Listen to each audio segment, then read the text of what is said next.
Welcome to the Indie Film Hustle Podcast, episode number 66. Anything you build on a large scale or with intense passion invites chaos. Francis Ford Coppola. Broadcasting from the back alley in Hollywood, it's the Indie Film Hustle Podcast, where we show you how to survive and thrive as an indie filmmaker in the jungles of the film biz. And here's your host, Alex Ferrari. Welcome, my indie film hustlers, to another episode of the Indie Film Hustle Podcast. I am your humble host, Alex Ferrari. Don't forget to head over to freefilmbook.com. That's freefilmbook.com to download your free film audiobook from Audible. And today's show is sponsored by USC Film School's only online course, Directing the Actor, by the legendary Nina Foch. An excellent course. Just head over to indiefilmhustle.com/USC. I wanted to talk about, guys, what really is an independent film. It is something that I talk a lot about with other filmmakers and people in the industry and outside the industry, and they always ask, what is an independent film and what is the actual definition of an independent film? And I think it's something that we needed to talk about, and I also wanted to discuss. So I want to hear what you guys have to think in the comments of the show, on Facebook, on Twitter.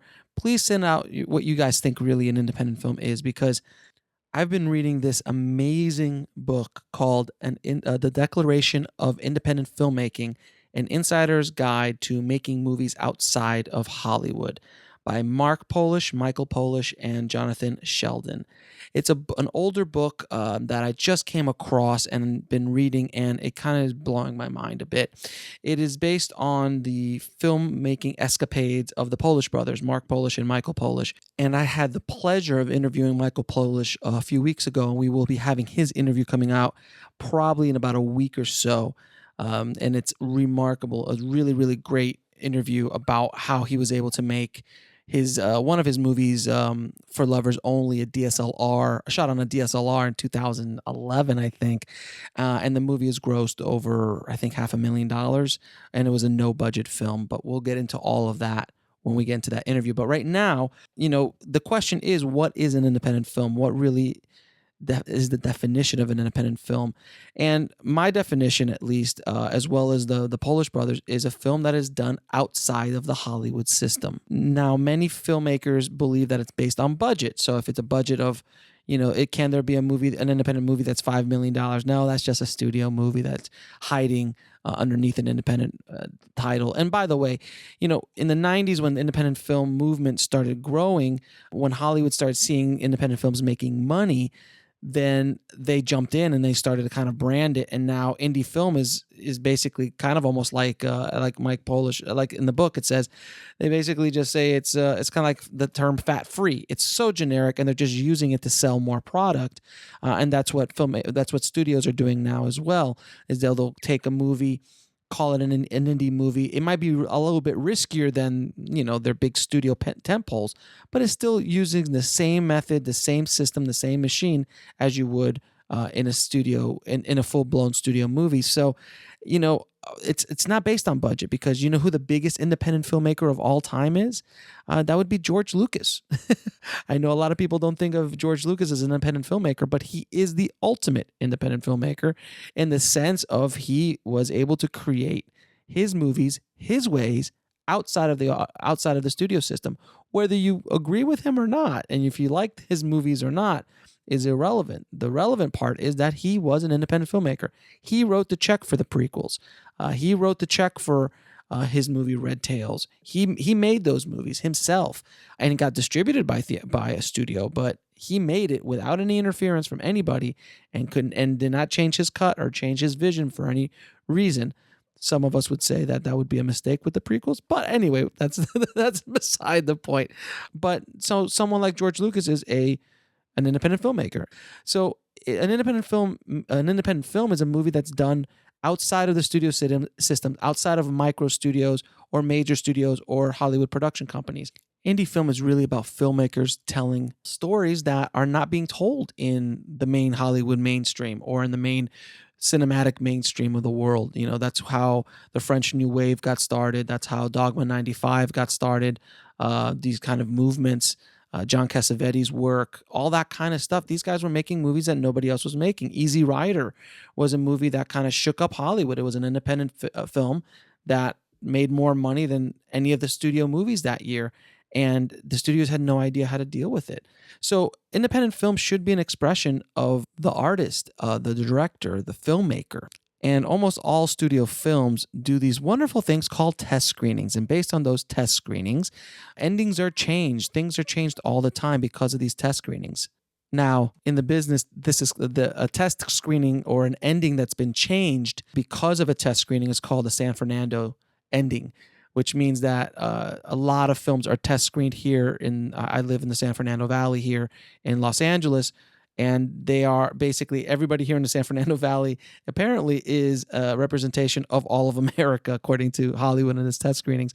And they are the ones that here in San Fernando, in the San Fernando Valley, will do test screenings. And based on those notes, they will change endings. So it's called the San Fernando ending, which is hilarious to me. But I've heard stories of, I had a friend of mine who, won a bunch of awards, including Sundance and many other film festivals. And in her second film, she signed on and had a bigger star attached and went through living hell because of the producer and the production company with test screenings and changing the edit and not changing, and basically this poor filmmaker was so beat up after the whole thing, she just decided to kind of walk away till finally the producers changed the edit and showed the edit, they couldn't sell it. So they said, well, let's just go back to your original edit. And that was the one that sold. But by then she was already beaten up so much.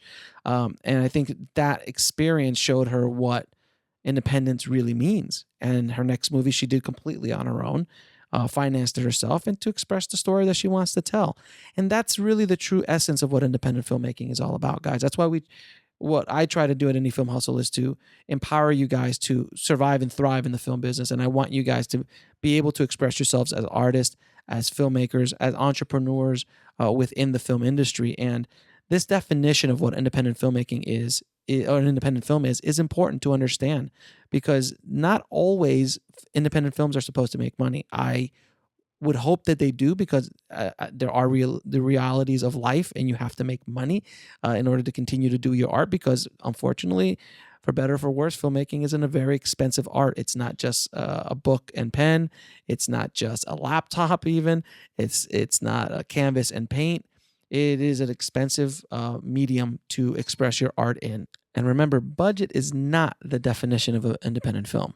Because if budget was the sole definition of independent film, then pornography, softcore porn, many other things that are budget related that shoot films would be considered an independent film. And I don't think that's what the term independent film really means. So the differences are a Hollywood production company is adjacent to or attached to a Hollywood studio, or has a direct relationship to a Hollywood studio. So a lot of times they'll create a movie, and in that movie, you're going to have to go through all of the same crap that you would go through in a studio scenario.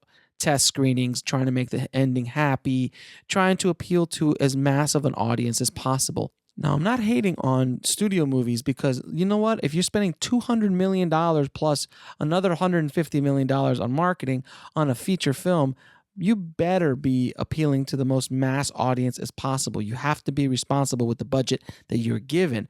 I'm talking specifically about independent films, where an independent film really should be about an artist creating and expressing their vision. In today's world, there is no reason why you as an artist, as a filmmaker, could go out with $5,000 like a Mark Duplass did, or Joe Swansburg did, or Lynn Sheridan did, and go out and make your movie and make it and tell the story you want to tell and get it out there. And if you make some money back, great. Hopefully you will, and continue to make movies that way. Joe Swansburg did that for, God, probably about 10 to 12 features before he even started making real money, but he was popping them out like water, and he was doing them for $5,000, $10,000, $7,000, whatever, just to get them out there.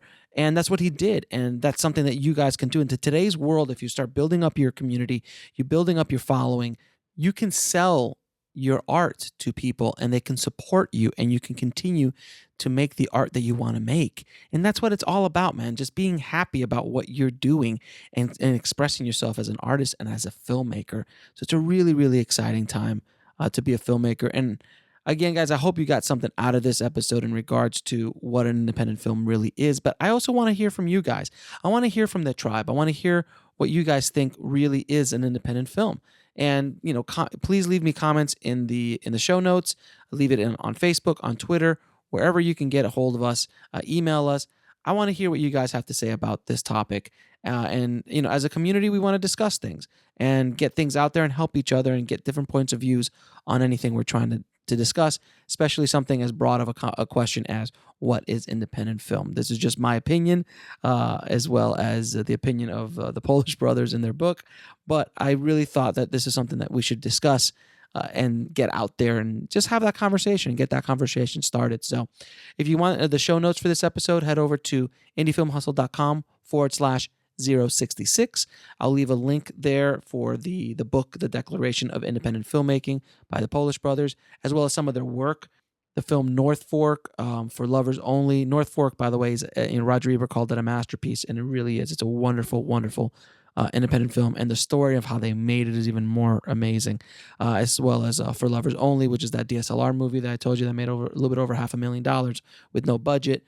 But definitely a pair of filmmakers that you should be watching and looking at how they've done things and how they're doing things currently in today's world as well. And don't forget to head over to filmmakingpodcast.com. That's filmmakingpodcast.com, and leave us a review of the show. It really helps us out a lot. So as always, guys, keep that hustle going, keep that dream alive, and I'll talk to you soon. Thanks for listening to the Indie Film Hustle podcast at indiefilmhustle.com. That's INDIEFILMHUSTLE.com.